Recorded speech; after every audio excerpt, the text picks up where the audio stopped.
नाज़रीन इकराम, मैं हूं महमूद रियाज और आप देख रहे हैं मेरा यूट्यूब चैनल गालिब हिंदुस्तानी। आज का उन्वान है, आज का टाइटल है, जवान बोलता है जवान बोलेगा। जी हाँ दोस्तों, आपको भी बोलना होगा। अगर आप अभी नहीं बोले तो फिर कभी नहीं बोले। बोलिए, इससे पहले कि आपकी ज़बान गंग हो जाए, यानी आप गूंगा हो जाए।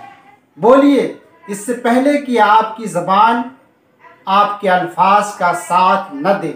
बोलिए, इससे पहले कि आपके फ़िक्र की ऊँची उड़ान के पर कतर दिए जाए।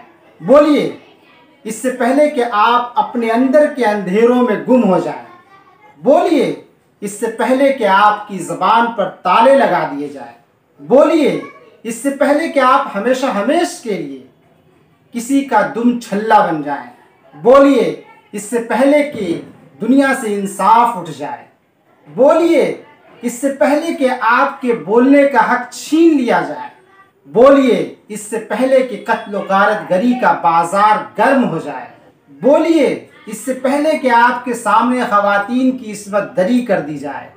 बोलिए, इससे पहले कि आपके माहौल, समाज और मुआशरे में गंदगी ही गंदगी फैला दी जाए, बदबू ही बदबू फैला दी जाए। बोलिए, इससे पहले कि आपके नौजवानों में फहाशी आम कर दी जाए। बोलिए, इससे पहले कि आपका रास्ता रोक दिया जाए। बोलिए, इससे पहले कि आपके कान में खौलता हुआ शीशा पिघला कर डाल दिया जाए। बोलिए, इससे पहले कि आपके बच्चों को गुंडा और मवाली बना दिया जाए। बोलिए, इससे पहले कि आप सिर्फ भीड़ का हिस्सा बनकर रह जाएं। बोलिए, इससे पहले कि आपके ज़मीर का सौदा कर दिया जाए। बोलिए, इससे पहले कि आपकी पगड़ी गिरवी रख दी जाए। बोलिए, इससे पहले कि आपकी ज़बान हमेशा हमेश के लिए बंद हो जाए। अगर बोलना चाहते हैं तो आज ही मेरी इस वीडियो को अपनी ज़बान बना करके दूसरों तक पहुंचा दें। फिर मिलते हैं किसी नए वीडियो में किसी नए टॉपिक के साथ।